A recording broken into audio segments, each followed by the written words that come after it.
Hey everyone, welcome out to The Good, the Bad, and the Geeky, episode 301. And I'll tell you what we're going to talk about here in a second before we start everything. But first, a little quick shout out to those who sponsor the show. Now, we have multiple sponsors, but the big two we want to really go out of our way and say thanks to is Packrat Comics. Go to packratcomics.com, local family comic shop. All your games, comics, t-shirts, you name it, anything geeky, they have it there. Again, that's packratcomics.com.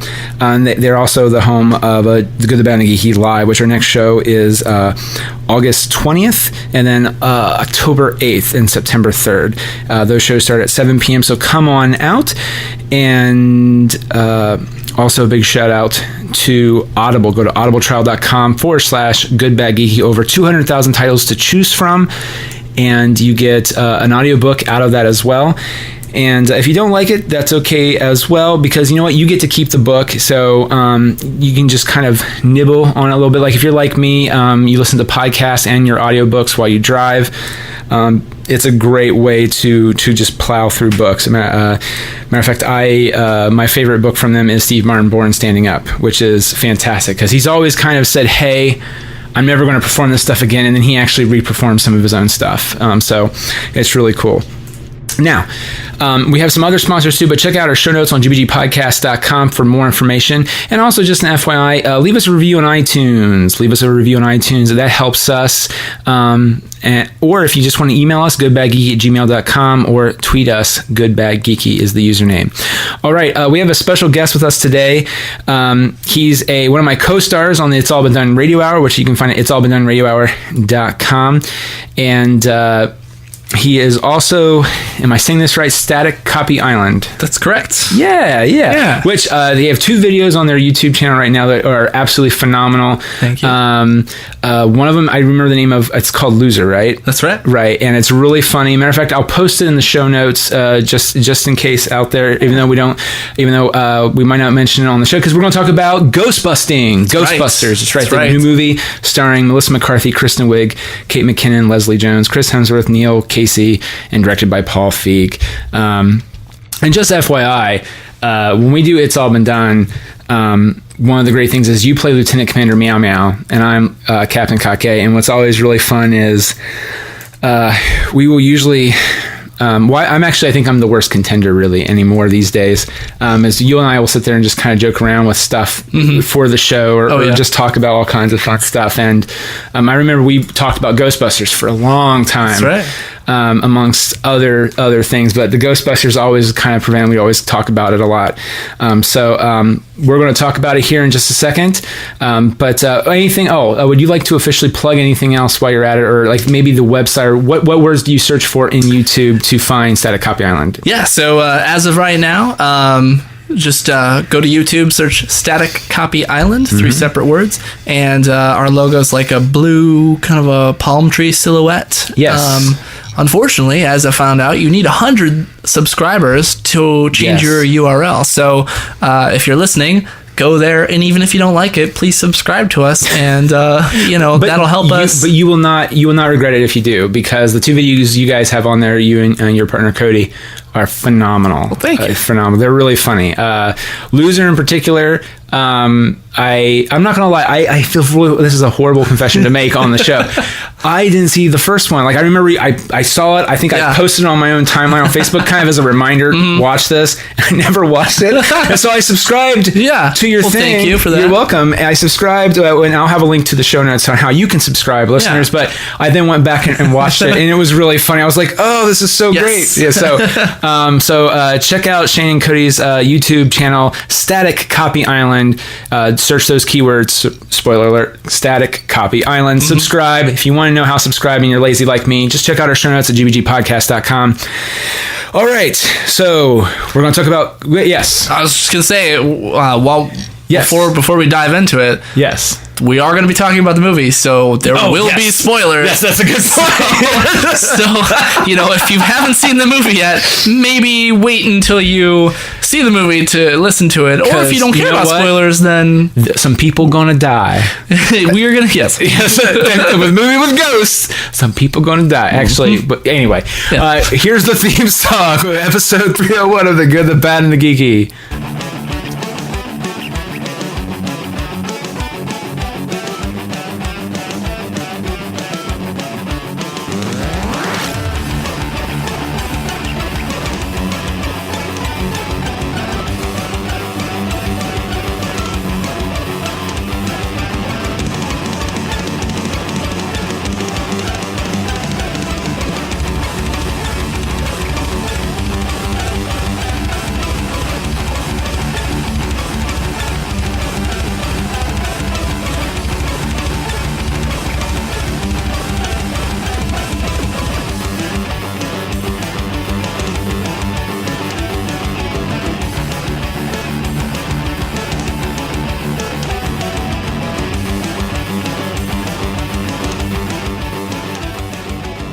Welcome out to episode 301 of The Good, the Bad, and the Geeky.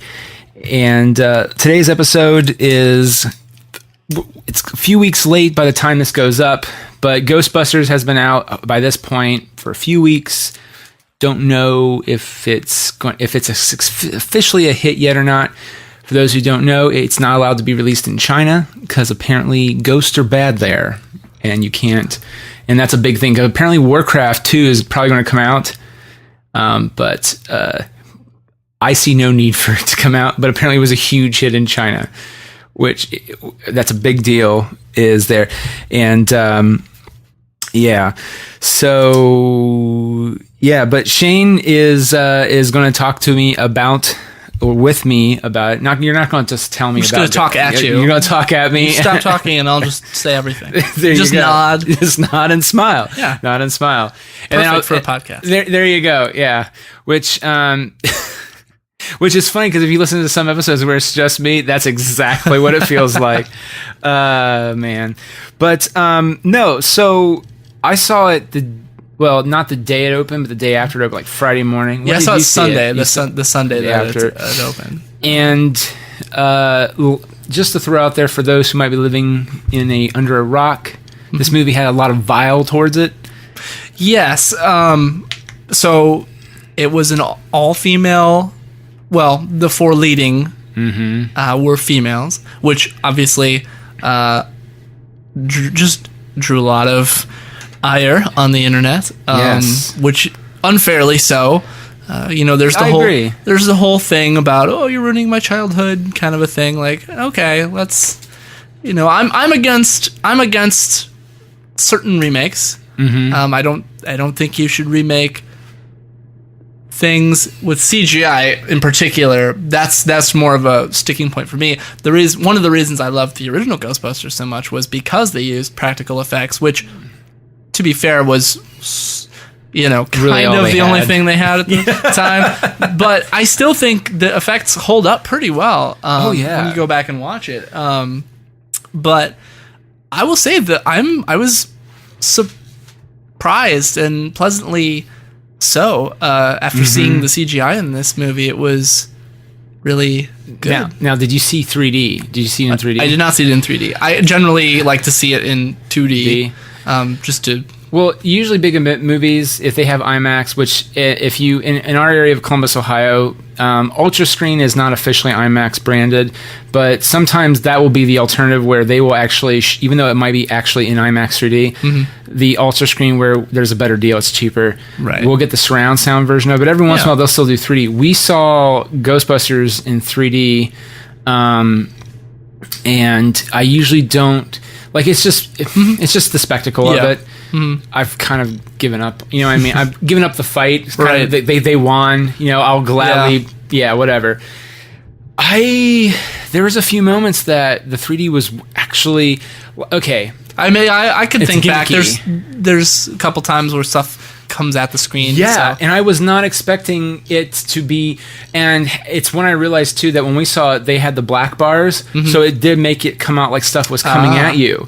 And usually they don't do that. Usually, like, they go the full ratio in the theater. Right. Yeah. And no, this was. And it didn't feel gimmicky bad. I was talking to Jimmy, and he was like, "Oh, that makes me not want to see it now." And I'm like, I wasn't expecting, maybe because I wasn't expecting that. It actually scared the shit out of me and like one moment in the trailer, it's not a huge surprise, really, but Kristen Wiig's Aaron gets like. Slimed. Right. It's their version of the librarian. Yeah.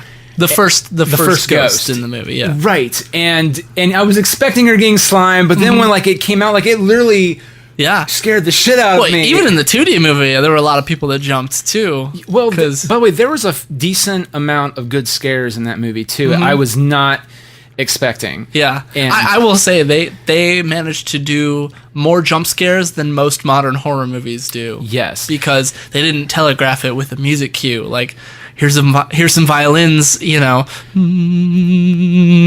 Oh, clearly something's about to happen. Right. Or it's a fake out, nothing will happen, and then something will happen. Who's the guy that is the victim in the beginning of the movie? He's in Silicon Valley. Zach Woods? Yeah. He, like... Love that guy. Oh, he really is so funny. But I actually, this is the other thing too, is that it did feel, the pacing fell a little off, but then the build-up for it was really good. So when shit happened when it happened, my first thought was, well, is he alive? Right. And then it leaves it rather ominous. But that's what I'm saying. The pacing feels a little off just a bit by the time he. Spoiler alert. Yeah, so obviously there's going to be spoilers because we're talking about the movie. So well, if you haven't heard it, or if you haven't seen it, don't pause. Come back and listen to the rest of this after you've seen it. We talked about this in the opening, which we recorded already, but it's still important to say.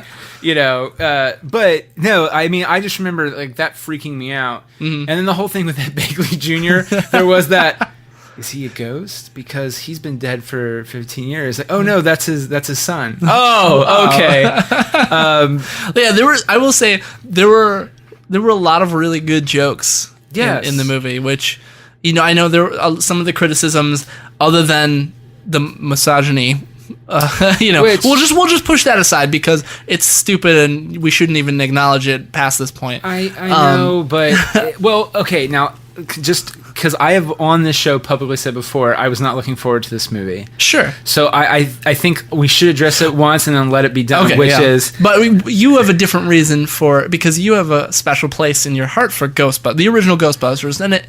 Well, yes. Would you say it's not because it's an all-female cast? I mean, they could have rebooted it with an all-male cast. It's just the fact that they're rebooting it in general when they should have or could have just simply made a sequel. There's no reason. Well, and I think the way it was kind of sold was, too, and this is what really irked me, and the first trailer didn't help things. It made it very much more of a, we're here to make money, not make a good movie and make money. And it was a, what can I do to entice you to go see the movie and get you riled up about it? Oh, we're just going to put all-female Ghostbusters in there. That was what it came off as, not as we have a good story to tell and just so happens they're women. That is not how it came off. It came off the other way, and that is what pissed me off. Well, and I will say, at least they didn't straight up, call, here's Venkman, but it's a girl. Here's Egon, but it's a girl. So it could have been way, way worse in the sense that, in reboot. True terms. So no, that's very much true. They always I've not seen the new version of The Thing, but Mary Elizabeth Winstead pretty much plays a character like Kurt Russell. I've heard, and it's the same kind of thing. There's always those characters that fit those, right? Right. Well, and they didn't play it exactly the same. I mean, there was he didn't necessarily have a Venkman type character to that extreme. I mean, because you can't. Bill Murray is. You can't. This is a criticism I have with the movie at the end of the day. Don't you think, though? Excuse me. Don't you think, though, that the movie was lacking that, though? I feel like they were almost sort of setting up Kristen Wiig's character to sort of be more abrasive, but then I think the chemistry was just too strong between the actresses that it was just, we can't really past that certain point. Okay, we're good friends. I'm not gonna be, because that's the only thing I think that irked me at the end of the day is, well, okay, I do have criticisms against the movie. I walked out enjoying the movie though, and maybe I wasn't expecting to as much. I don't know. I really did try to keep an open mind, and I actually walked out. I felt that the film, though, and this is where Venkman ties into this. I could tell you some jokes, and they hit on a cerebral level. From the original movie. Well, I'm talking about the newer one. Okay. But they're barely there. Right. The first one, though, I can tell you about, they made mortgage jokes. There's jokes about dating. There's jokes about sailors. There's jokes about, there are kind of cerebral-based level stuff while all fighting ghosts. This one I felt was very more slapsticky and wacky, and that's fine. But at the end of the day, because I remember right after the movie was over, I was like, I really like that part, because that's what you always do when you go see a movie if you're with someone. I was with my fiance. I was like, I really like that part when, it was just kind of a slapstick gag. Or that one, the only thing I can really think of cerebral, super, super cerebral, it's kind of stupid, is Chris Hemsworth's Kevin. He's so stupid. He can't, when he doesn't want to hear something or his ears hurt, he fucks with his eyes.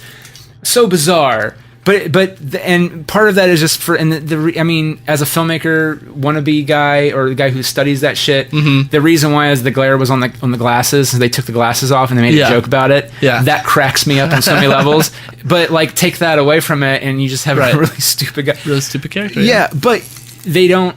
But here's the other thing too: is Venkman is kind of adding realism to everything. Yeah, he's surrounded by legitimate ghosts, but still providing almost a level of skepticism. Yes. That, and I felt like Kristen Wiig's character, which in terms of the context of the movie, of the remake or the reboot, whatever, Kristen Wiig's Aaron is okay, but, and I understand it's a completely different character, but I felt like they almost spent so much more time trying to show, oh hey, we're trying to use possible real science here, that, and I guess this is the other thing too, it ties into this, is that I remember in the first 2 original movies, those guys got thrown around a little bit by Gozer and all those guys, but this one, like, because it's so slapsticky, when Abby is like riding the proton beam, you're laughing, it's kind of funny, but then when she lands, that thing, and maybe it's also because I'm an adult and I'm starting to fall apart myself, I just go, that would break my back. Yeah. How is she alive? Like, there was definitely a sort of a Three Stooge aspect to it, where it's that would kill a normal person, but okay, I'll. Well, and here's the thing too, is that if you go by now this is a really weird nerd fact. The original script for Ghostbusters, Ernie Hudson was got an honorable discharge. His Winston, that was backstory, because it was Eddie Murphy was going to play that, exactly. And then when he Ernie Hudson signed up to do the role, he thought he was going to shoot it. He didn't do it. Long story short, too late. To me, it would make sense that there was a version of the script where he was supposed to, that was one of those big things for hiring him really early on, was they taught him maneuvers and how to roll with the punch and do stuff like that. Right. So like when Gozer knocks him back, it looks like they fall on their butts and then roll. And so it doesn't, it looks painful. It doesn't look as bad. Yeah. This one though, look, I am awesome that these girls are taking a beating. That means, because pro-feminism, that's awesome. They deserve to take the punches like we do. But even that's a bad phrase. I apologize. Let's cut that part out. I'm not going to cut that out. That's too lazy. But no, even if the cast was males, I would have the same reaction. There's no way they would survive that. What if they brought the original guys back? It would be even worse. If it was all young guys like Seth Rogen or whoever they would think of, Franco, whoever, I would feel the same way. I'm like, those guys look like they're getting, like, my back would be break. I would be broken. Then we'd have to fucking watch the Dark Knight part of Ghostbusters that no one wants to see. Right. But I just feel like in retrospect that was my only super major thing that I felt was a little off, was there was nobody. I mean, they had some third act problems too. So if you haven't seen the movie yet and you're still listening because you don't mind spoilers, the general idea is that ghosts are coming out, but they're kind of being triggered about, like they're. It's not a natural phenomenon, and it's not even like a Gozer type thing. It's some dude using science to release ghosts. Right, and his name, the character's name is Rowan, played by Neil Casey. And he's just kind of been like Abby and Aaron, who is Melissa McCarthy and Kristen Wiig. He's been kind of shit on his entire life, and his way of, and he read their book that they released. That's kind of where he got most of the science from, right? Which that's a cool tie to. It is, but I don't know. Like, it feels like there was no. I don't know. He kind of still. He's not. His motivation wasn't as strong. Yeah, I feel like there was a scene that was left out somewhere because you kind of get a glimpse of it in the book that they look through, like his notes, where you can see basically his plan is he's going to unleash all these ghosts, these ghosties, and then he himself will become a ghost and then lead the ghosts, and that's how he's going to take his revenge on the world by he can't rule as a human, so he'll rule as a ghost. Which, again, this is I'm pretty sure that's where they were going with it. This is me just inferring it from the pages that they flipped through in that one scene. Yeah, it also felt like he was going to be working for a higher god and higher, like, I if I'm going to say this right, I'm not Ray Stantz. Outer dimensional being, right? And and he was going to get that power from him, and lead them to whatever. And then halfway, I guess that's why I'm saying halfway through, it then just becomes I'm going to lead them, and that's So I'm definitely interested to see if there were any deleted scenes other than the end credits, which we'll get to. Yes, but you know, otherwise, I feel overall, you know, the story was pretty cohesive. There have definitely been a lot especially for a comedy. Comedies generally don't have very strong. Like there'll be one act that's like one conflict that's just resolved with a snap of a finger, and you're like, oh, okay, yeah. Well, and the mayor thing was a little. I mean, it worked when you're watching it, but if you even hold it up, I mean, hell, just barely any scrutiny to it, you're just like, well, okay. It almost seemed like, hey, this actor is available. Oh, we also have Cecily Strong. Let's find a way to fit them in. Yeah. Or even more sort of an homage to the original. Like, well, we haven't have a mayor kind of thing. But, like, and I guess that's the other thing, too, is that, and this maybe ties back to the Venkman thing a little bit, is that it just feels like once they get to one point, it's almost, I call it, this is me, I call it Disney's Beauty and the Beast syndrome, which is you spend the first half of the movie doing a great job, like, the pacing is on fire, but you're still setting everything up in a very beautiful way, and it's like, we got to end the movie in 15 to 25 minutes. Let's get them. And she just magically loves the beast. Like, there is no, like, look, you can show me a fucking song, and that's great and all. But that is actually the passing of 2 days? Right. And then she ain't going to fucking fall in love with the beast that fast. Yeah. Same kind of thing. It's like, the mayor says some stuff. He doesn't believe in the Ghostbusters, but they're still going to let them do things, which... What the fuck? No, that doesn't, like, that actually, any believability the movie was going for took it. Oh, the mannequin sequence scared the shit out of me. Yeah. Because that is up there with, you're a Doctor Who guy. Yeah. It reminded me of the fucking Angels. Oh, and it creeped me out. And I'm just starting going like, don't turn the head. And it started just turning the head. I was like, yeah. As soon as she walked down, I'm like, nope. No, you're right. You're because Patty, Leslie Jones, she did a really good job. Yeah. And I will say this too. Melissa McCarthy usually plays, and this ties into this movie a little bit. Paul Feig is the director of most of her movies. I feel like all her movies are one big fat joke. And look, I whatever, I get it, because that's what will sell tickets. And I rewatched Spy the other day because I was told, it's not as bad. Have you seen Spy? No, it's on my list of things to watch though. This is not really a major spoiler, but they kind of make fun of the fact that apparently she was like a badass in training school, but she did it to follow Jude Law. And so she became a desk jockey because she loved Jude Law, who... Right, and so really, like, literally, if she's if you let her unchecked, she could fucking destroy a room of bad guys because she's that badass. Yeah. But she's kind of out of it a little bit, and so when there's nothing else to do but put her into the field, comedy ensues. They give her like, oh, you're the crazy fat cat lady. You're the crazy fat piano teacher.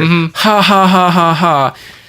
Okay, right. This one, they did not do that. That's true. And I was very pleased with that. And usually almost all of Paul Feig's movies do that. Bridesmaids, she's the... Now, I haven't seen The Boss yet, so I don't know if they make any jokes Was that Paul Feig, though? I don't know. But I did want to see that because I do like her, and I also like Kristen Bell. Oh, I love Kristen Bell. Is it Kristen Bell? I sometimes get the names confused, even though that's the worst thing Mars. Ever. Yes, Veronica Mars. Yep, she's in it. Kristen Stewart. She's not a good actress. She does the biting lip thing, but then because that's the bigger name, I go Kristen Stewart, and it's like she was in Veronica. Oh no. Kristen Bell. She likes sloths. It was adorable. I could keep her in my pocket and just say, "Make me smile today." Talk about sloths. Yep. Okay. Dax Shepard. Tell me about your relationship with Dax. It's the best ever. You can just throw You know what? I don't even care. I love their commercials. Yes. They're like, that's amazing. You could just follow them around anywhere. It's like I just want to see you eat. Just be, just whatever. Feed each other lasagna. But I was really pleased with they stayed away from and they stayed away from like fat jokes for her. Yes. And there was only really one scene where Leslie Jones was really very Leslie Jonesy. Her really just like loud, screaming kind of thing. Yeah, like the scene where again, spoilers if you haven't seen it. Although if you've seen any trailers, it's not. Where Melissa McCarthy's character gets possessed, and she, get out of my friend! And she smacks her, and like that. That is really the most Leslie Jones she gets in the movie. I think there is that one other scene in the concert, and they kind of point out to it before when she like just shows up there. She's been there the whole time, and okay, that's kind of funny. But she's like, oh yeah, I'm just loud, and I'm a New Yorker though. So you're like, okay. Yeah. So, and I know that people don't like that shtick. I thought it worked. But yeah, in this case, I think, Matter of fact, I don't hate to say it. I'm very pleased to say it. I actually thought her and Kate McKinnon were kind of the heart and soul of the movie, really. Kate McKinnon is just an absolute gem. She is. Man, her Holtzman was just like phenomenal. And she's obviously part of the LGBTQ crowd.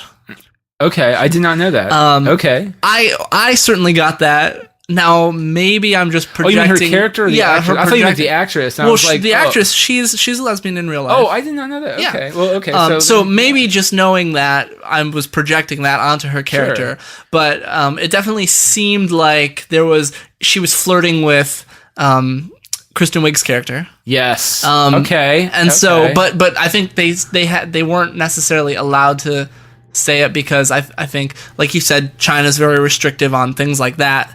So even if it were able to get through for being about ghosts, I think it absolutely would not have if she was an openly gay character. That's true. I will say though, because I didn't know what to expect from her, I would say the first 5 minutes she was on the screen, she was just annoying to me until I realized, then my first fear was, oh god, this is how she is the rest of the movie. Yeah. She's almost like the Alan from The Hangover, but she's a scientist. Right. And then halfway through, you're like, you know what, this is kind of charming. And again, the whole time, the first moment the movie really clicked for me, like 100%, was the rock concert. Because it's the first time they're in a team, they're in the thing. And I mean, they really are working together as a group, and it's and it is kind of fun. But she, like, the whole thing, like, it was kind of scary. Yeah. Patty, again, her and Patty and Holtzman they were hysterical. Oh yeah. And the thing, one of the things I really loved about the movie is, so generally in any thing, I really enjoy when science is used, and used cleverly and used interestingly. So that's why I know it's not a very popular opinion, but I liked Star Trek Voyager simply because it was a science vessel, and I like that. Like, it wasn't just all about just war and I know everybody, we just lost the entire audience, I'm sorry. Oh no. But no, I mean, I'm not saying it's the best series. I'm just saying I personally liked it more than most people do, just because it was a very science driven, like, hey, cool, I like that. Yeah. So any thing where they do science, like, that's why Donatello is one of my favorite Ninja Turtles, is because not only because he uses a bow staff, but because he does the science stuff and and all that. So this movie, I was really, really excited to see all the cool ways they wound up using the proton streams and stuff. Yes. Like, it wasn't just fire the proton beam at the ghost and wrangle it into a trap, which, by the way, the traps are pretty awesome. Yes. But just on top of that, the cool different ways that she, like, the fists. Yes. Didn't they have like a whip at some point too? It's a whip slash. I called them. It was almost the moment, and it's by Sony too. It almost looked like the grasshopper. Yeah. Remember, it was the little gun that she gave Kristen Wiig. Don't use that yet, but you use it later and it'll be great. I'm like, okay, Chekhov's gun. Right. And of course, she used it and it packed like a fucking punch. Oh yeah. It was really So, but no, like, all her. Oh, I will say, and this is jumping ahead to the credits a bit, the thing that you see in the trailer, which it looks like it's going to be the ghost trap, it looks like a big bear trap. Yeah. That doesn't show up until the end credit sequence at the very, very, very, very end. Right, which is... But that's, again, still freaking cool. I'd love to see that get used, you know? Oh, yeah. By the way, I also kind of felt like they went for broke, which is good and bad. Good because, okay, well, how are they going to... What are they going to create on top of this in the second one? But... so Stay Puft does make an appearance in the movie. A little bit. And it's actually kind of cool. It's a good little... But it makes me sad because they do the giant guy over New York thing with Rowan, which the way they did it wasn't as horrible when I heard about it and I saw it, because I got spoiled accidentally, because I think New York Comic Con, they released the toy for Rowan and it said this is the final bad guy but not a final prototype or whatever. And you're like, and you look at it and you're like, and it's like new giant size Rowan, final bad guy in the film, who tackles and stands over the Ghostbusters, and you're like, why is it the fucking Ghostbusters logo? And the way when you watch the movie unfold, that's I'll be honest. The first time I saw a trailer with it in there, not knowing what it was, I didn't know what it was. I thought it was just a weird Stay Puft kind of a thing, and it wasn't until I read something that was like, oh, it's the logo. I'm like, oh, yeah, okay, I guess I see it now that you said it, but honestly, if you wouldn't have said it, I don't know that I would have gotten there. Right, but when you watch it in context of the movie, it's not as bad. Yeah, it makes sense. I think the texture of it was a little weird to me, because it almost looked like it was fabric. Yes, like, almost like a burlap sack kind of a fabric, but like it's a ghost, so it should be. And this is an interesting thing to me. So everyone's favorite receptionist, Kevin, who is a giant idiot. He gets possessed after leaving Abby's, Melissa McCarthy's Abby, goes straight into Kevin, and then Kevin does his evil stuff. And at one point, he gets on top of the building, which is, it's kind of the big, like, they all have to make their way through the town, kind of like in the original movie, to this one building, and where Kevin's at, or Kevin Rowan, whatever. Right. And he freezes everybody in this weird, like, staying alive pointing dance pose, and your first thought is, oh, is there a dance? Okay, no dance number. In the context of the movie, when they get there, he turns into the big thing, he comes out of the building, and it looks like he steps on everybody. I know. And then you're like, well, shit, wait. And then you see some of those people kind of alive at the end, you're like, well, wait, did he kill them, or what? That really bugged the fuck out of me, because then you see him like squish a car and you're like, well, they should have died. They should have died if they did. Right. But the dance number, right? So I saw this with my friend Cody. Yes. And literally as soon as that scene happened, so he gets up on the building. There's a whole squad of police and SWAT, and they're all like pointing guns at him and whatever. And then he does this move, and they all like freeze into like a staying alive kind of a position. And then I was like, oh.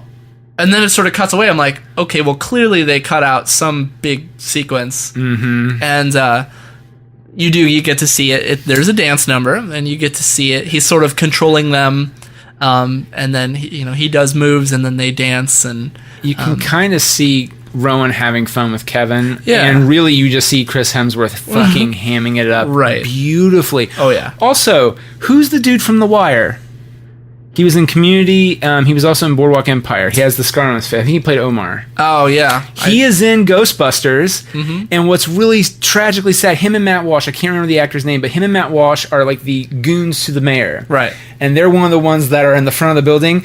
And the joy, and you didn't really see it as much from what you could tell in the credits. You saw a lot of Matt Walsh, but not of the other guy. Yeah. But just the joy of seeing him do a funky, stupid fucking dance would have even made it more funny. And of course, Paul Feig said, I think the Monday after it came out, that everyone loved it, but then it just stopped the pacing of the movie. He said that it didn't test well, and that it killed the momentum of that final thing, which I would agree with. I think if they would have kept it in. However, I am glad they put it in the credits. Yes, me too. And the reason they did is because apparently that one scene cost like $1 million to shoot, so they sort of felt like they had to. Oh, well, thank God for that. Thank God thank God for $1 million price tags. Right. But also it actually made it fun to watch the credits. Oh yeah. Well, and plus, if you haven't seen it already and you're still around, definitely wait, because there is an after credit scene. Mm-hmm. I know that a lot of people, if it's not a Marvel movie, you just leave when the credits start rolling. But I figure, hey, you know what? You're there. Hopefully, you're in a comfortable seat. Get the most out of your money. Stay till the very end. You never know. Worst case, there's not going to be anything there, and it's going to be easier to get out of the theater. Or best case, maybe Patty hears, Zool. Exactly. I don't know. Which that made me. But see, that made me really sad, because if Zool comes, how are you going to do Stay Puft Marshmallow Man? Now they could always say, well, she's remembered it from getting squished from the. But I'm like, I feel like though, if they do that though, I feel like they should go a different way, like the Pillsbury Doughboy, or a giant, like something. They don't necessarily have to do it that way. And I think true. now that they've gotten this first one out of the way, that's as long as they don't follow the same beats as the first one, where as the second one, where at the end of the first movie they're heroes, yay, and then the second movie it's like everyone forgotten who they are. Like, really? Well, I don't feel like the second one they didn't really forget per se. It's just that they got sued by the city and no one likes them anymore. Yeah, but I get. Yeah, I totally get what you're saying. Like I think if they just skip that and just kind of go for, plus, it's a perfect opportunity to have other guest stars, other celebrities come in and be like, hey, it could almost be sort of like an Anchorman thing where you have like, hey, we're from the Boston chapter. Okay. So you and I in Dallas at rehearsal for It's All Been Done talked about this before. I mentioned it to you guys. Did you ever read Max Landis? Mm-hmm. Okay. The ending of that, like, I get emotional thinking of that sometimes, because honestly, Kate McKinnon could have played Egon's daughter. Mm-hmm. And by the way, all the Ghostbusters make an appearance. The original group make an appearance in the movie, and the most touching Except for Rick one. Moranis. Well, okay, that's true. But see, I don't consider him a Ghostbuster, though, because he never came... Well, okay, he came back in the second one, but no one gives a shit about Louis Tully. Like, he's funny in the first one because he's the fucking he's the gatekeeper. Keymaster. Keymaster. Yeah. Keymaster, gatekeeper. But he's a dog. Right. One time you're on, I turned into a dog, and they saved me. This is like... Good job, Louis. No, actually, I love Rick Moranis. As a matter of fact, if he would have shown up, I would have loved that too. Yeah. But the Harold Ramis one was, and you could tell. I was with my mother, God love her. She did not get it was Harold Ramis, but she's not like me. She pays attention to that stuff. But like even my fiance, who is not a huge fan, she was like, "That was Harold Ramis, wasn't it?" And I was like, the statue, the bust. And they just focus on it. And now someone was it you that asked me? Or was like, did you notice if it said Egon Spengler on it? And I was like, oh, I don't know. No, I didn't. But I thought it was you or somebody asked me. He was like, well, did it say Egon Spengler? And I was like, oh, I don't know that. I hope not. That'd be kind of cool. It would be cool. Although, that would mess up. Then it'd be the continuity of the universe. Well, kind of. It could be like the Ultimate Universe in Marvel, which is this is a side universe where actually that would be pretty interesting. That's actually a theory out there. Is that how they went into the ghost portal, where that basically there's a couple different theories, but one is that this universe, like this universe that we saw in this movie, is basically like the universe that's in the containment of the original movies, like something like. So every time they deposit ghosts from the original movie, they get deposited into like this universe, which that'd be kind of interesting. That would be kind of cool. Yeah, and that way you could always. if you, Yeah. Well, I just really like. But there's no way you're getting Bill Murray back. No, you're not. Because for those who don't know, he does show up and he gets brutally killed. Yeah, just like he always wanted. Which is so stupid. But here's the thing, though. If this is what makes me really sad. So, have you played the video game? Absolutely. The video game is phenomenal. He came back for that. He did. So everyone came back. And it was a script by Ramis and Aykroyd, with the game makers probably doing their thing. I think that would have been a phenomenal movie. It was. And matter of fact, if people say the third movie, I think that officially considers it. But to see what I would have really loved to see what Landis's version, which is this is what made me think of this, is that the general idea is that the Ghostbusters, they've actually captured all the ghosts in the world to the point where they kind of put themselves out of business. So there's 2 chapters. There's an LA and a New York one. The New York one has Ray Stantz, and he's kind of going crazy, reliving the glory days. Then you have the LA chapter, which is like full of really super hot young comedians of the day. Like, he probably wouldn't do it because he doesn't like to act, but Chris Hardwick would probably be one of them. Olivia Munn. Matter of fact, I think he says in the treatment, imagine Olivia Munn playing this role. Yeah. And like other big, super hot comedians, like Donald Glover would probably be one of those guys too. But the whole idea is that it's for show. And the New York one is actually full of people who actually want to bust ghosts, but there's no ghost to bust. Right. And one of them is Egon's daughter, who Egon, and this is what I'm saying, it's a very kind of cerebral thought joke, which is Egon transcended to a higher plane of existence by accident when fighting a ghost and leaving just Ray. And then Bill Venkman took the money and ran, and so did so did Winston. But Winston became a millionaire and like ran a company and did whatever. But they franchised out. If you ever read the treatment, I'm going to I want that surprise to be because it's really good to read it. But at the end of it, though, all the different chapters of Ghostbusters, it was supposed to be a who's of comedian, like Louis C.K. Lewis or Louis C.K., Patton Oswalt. Yeah. He throws names out there, and you're like, oh, that would have been sweet. Seth Rogen, if you do want to do that too. Everybody just kind of comes up, and they help fight the bad guy at the end, and which I think is Ivo Shandor. And you're just like, ties all of it together. Freaking great. But the Venkman joke would be, which is great, you could use it if he doesn't want to do it, which is they call for backup. Venkman looks at the phone, and I think he throws it into the ocean. And I was like, you can just use a stand-in for that. You don't need Venkman, but that's the greatest part. Right. Yeah, and that way Venkman doesn't die. Yeah. But yeah, I mean, I think when Patty kept referencing her uncle. Oh yeah. After the second time she said it, I was like, I wonder if. No. And then he saw Aykroyd, and I was like, oh. And then she mentioned him again. I was like, oh, I think I know who it is. And mad props for, actually, it makes complete sense because he actually buys into this shit. Which, whatever, good for him. I'm not going to knock your beliefs, man. Sure. But Aykroyd plays a taxi driver, and it's like, can you take us downtown to where all the ghosts are at? He's like, oh, there's a bunch of class 5 vapors running around. I ain't afraid no ghosts, but I'm not doing that. And you're just like, he said it. He said something Ghostbusters related. So yeah, which is just so bizarre. He really does believe in some of that. But see, that may okay. Do you ever read Hellboy?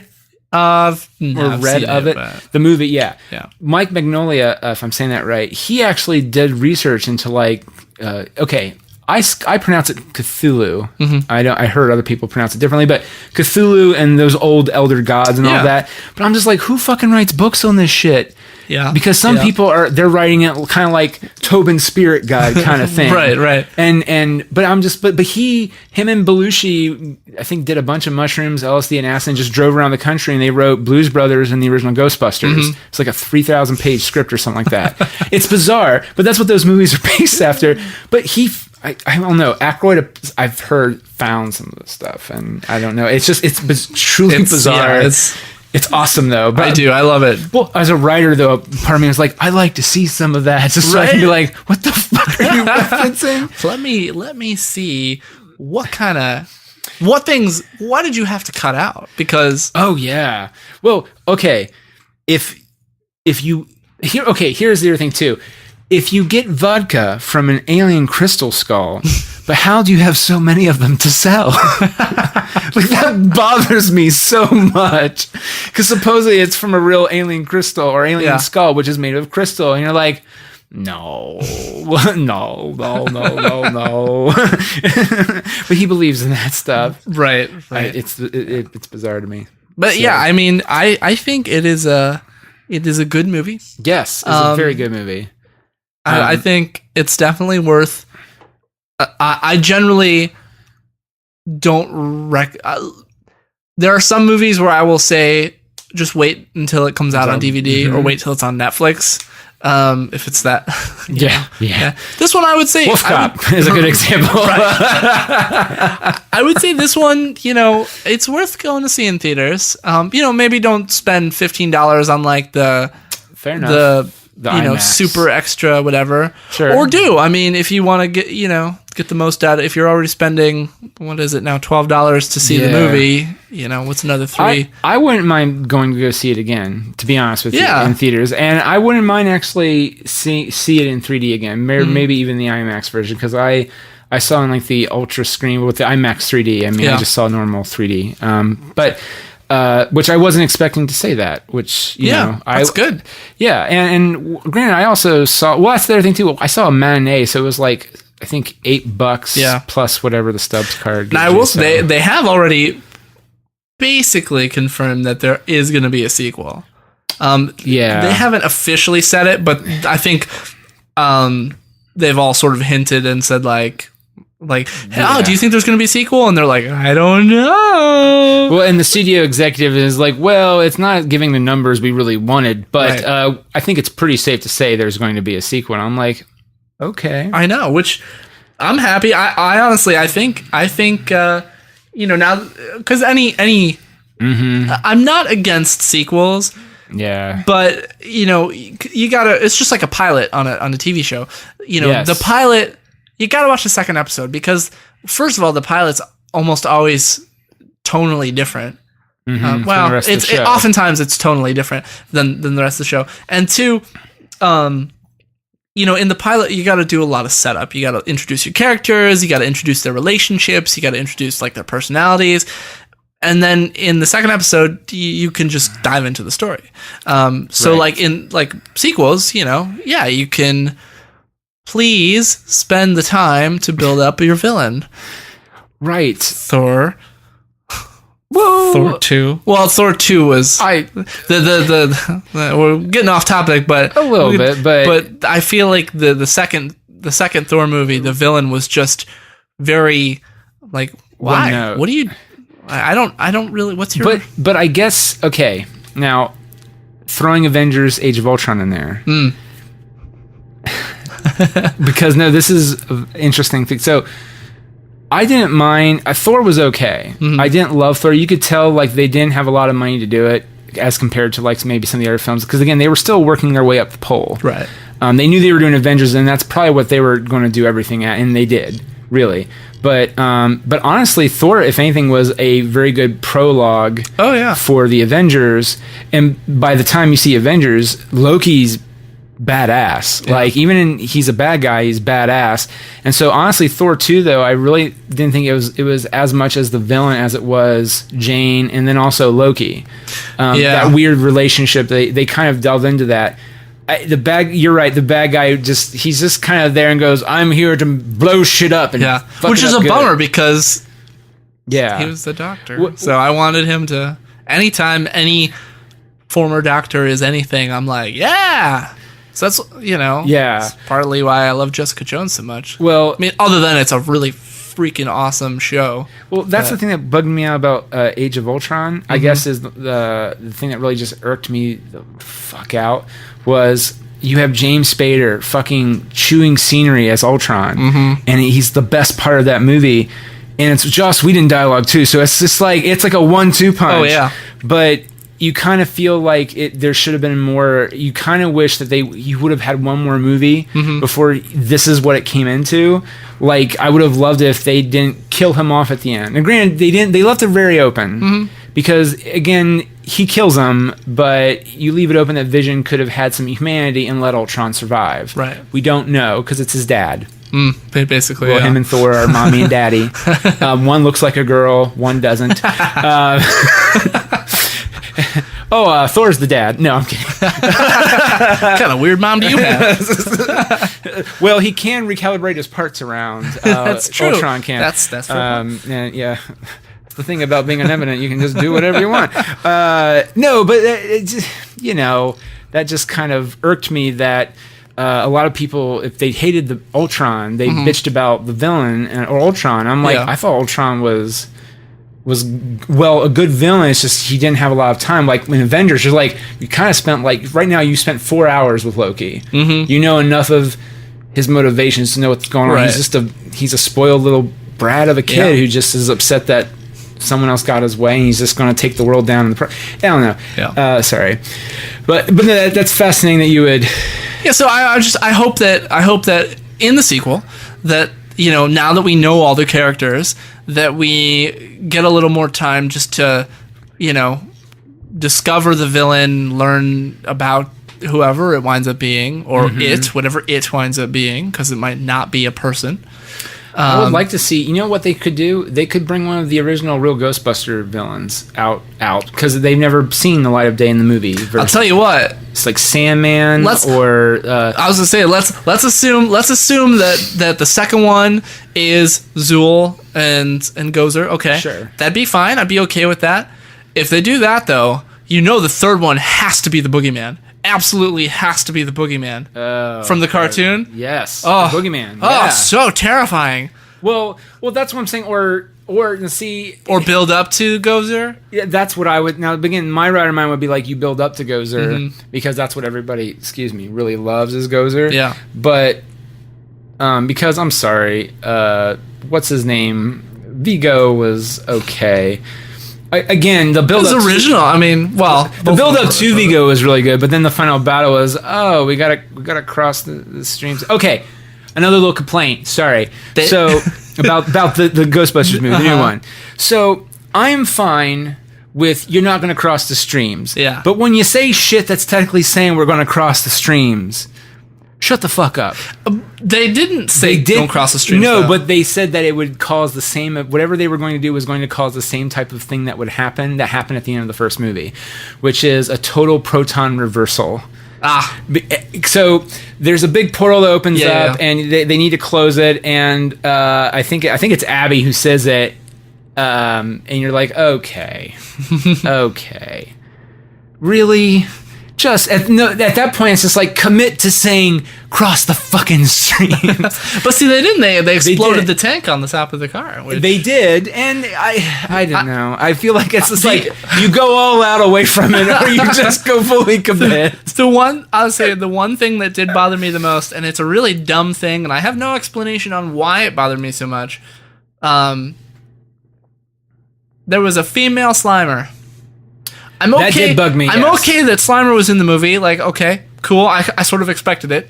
But then they were just driving, and then there was just a female Slimer. And it was basically just a carbon copy of Slimer with, like, a wig on and makeup, I think. Which, how does that work? But whatever.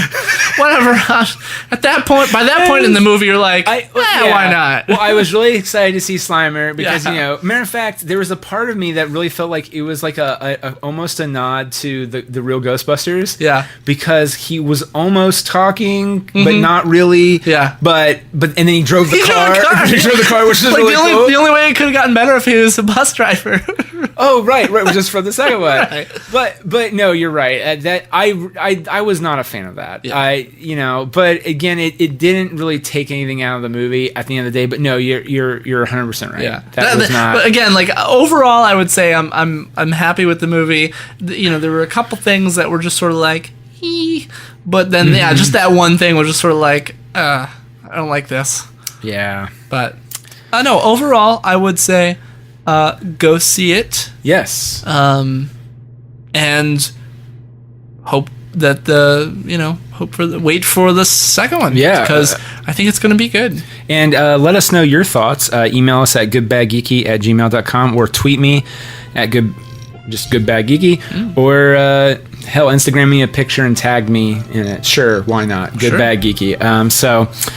Thanks, Shane, for doing our show. Absolutely. And we will see you in episode 302.